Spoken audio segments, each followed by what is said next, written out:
இப்போ வந்து பார்த்தீங்கன்னா நம்ம மகர் ஃபேஷனில் என்ன பார்க்க போகிறோம் அப்படின்னா கும்கும்ல ப்ரீமியமான ஒரு குவாலிட்டி வந்து பார்த்தீங்கன்னா பார்க்க போகிறோம். பர் பீஸ் வந்து வெறும் 375 தான் வரும். மெட்டீரியல் ரொம்பவே உங்களுக்கு சூப்பராக இருக்கும். Mix cotton fabric. Per piece வந்து வெறும் 375 தான் வருது. பேக் டு பேக் நீங்கள் பர்ச்சேஸ் பண்ணணும். பேக்கில் 12 பீஸ் வரும். 12மே அப்படியே தான் நீங்கள் வந்து பார்த்தீங்கன்னா பர்ச்சேஸ் பண்ணணும். இதில் 6 பீஸ் வந்து பார்த்தீங்கன்னா லைட்டு, 6 பீஸ் வந்து பார்த்தீங்கன்னா டார்க்கு, இந்த மாதிரி கலர் காம்பினேஷனில் வந்து பார்த்தீங்கன்னா வந்துடும். ஒரு பேக்கில் இந்த மாதிரி உங்களுக்கு ஒரு பேக் வந்துடும். ப்ளஸ் 12 பீஸ் வந்துடும். இந்த மாதிரி ஒரு ப்ரீமியமான ஒரு கேட்லாக் ஒன்று வந்துடும். நீங்கள் ஒரு ஷாப் வச்சுருக்கீங்க அப்படின்னா இந்த ப்ரீமியமான கேட்லாக்கை காமிச்சு வந்து பார்த்தீங்கன்னா நீங்கள் சேல் பண்ணிடலாம். நீங்கள் பீஸை ஓப்பன் பண்ணி காட்டணுங்கிறதுலாம் கூட இருக்காது. குவாலிட்டி ரொம்பவே சூப்பராக இருக்கும். Mix cotton fabric. Per piece வந்து வெறும் 375 தான் வருது. இந்த பேக்கில் வந்து பார்த்தீங்கன்னா 12 பீஸ் வரும்.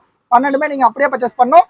நம்மளது வந்து பார்த்தீங்க அப்படின்னா ஆன்லைனில் வந்து பார்த்தீங்கன்னா இன்ஸ்டாகிராமு, ஃபேஸ்புக்கு, யூடியூப்னு வந்துட்டு எல்லாத்துலேயுமே வந்து நம்ம வீடியோ போட்டிருக்கோம். யூடியூப்பில் வந்து பார்த்தீங்கன்னா ஃபுல் வீடியோவே நம்ம மேக் பண்ணி போட்டுருக்கோம். அதுக்கு கீழே நம்ம வாட்ஸ்அப் குரூப் லிங்க் இருக்கும். நீங்கள் டச் பண்ணிங்க அப்படின்னா நம்ம வாட்ஸ்அப்பில் வந்து பார்த்தீங்கன்னா டே டு டே என்னென்ன அப்டேட் பண்ணுறோம் அப்படிங்கிறது உங்களுக்கு வந்து பார்த்தீங்கன்னா தெளிவாக வந்து உங்களுக்கு மொபைலில் வந்துடும். நீங்கள் எவ்வளோ லாங்காக இருந்தாலும் சரி, தமிழ்நாட்டுக்குள்ளே இருந்தாலும் சரி, இல்லை அதர் ஸ்டேட்டில் இருந்தாலும் சரி, நீங்கள் வந்து பார்த்தீங்கன்னா எங்கே இருந்தாலும் நீங்கள் நம்ம ஷாப்பில் பர்ச்சேஸ் பண்ணிக்கலாம். ஆல் ஓவர் தமிழ்நாடு ஃபுல்லாக ஃப்ரீ ஷிப்பிங் பண்ணி கொடுத்துருக்கோம். அதர் ஸ்டேட் அப்படின்னா கம்பல்சரி ஷிப்பிங் வரும். Okay, thank you.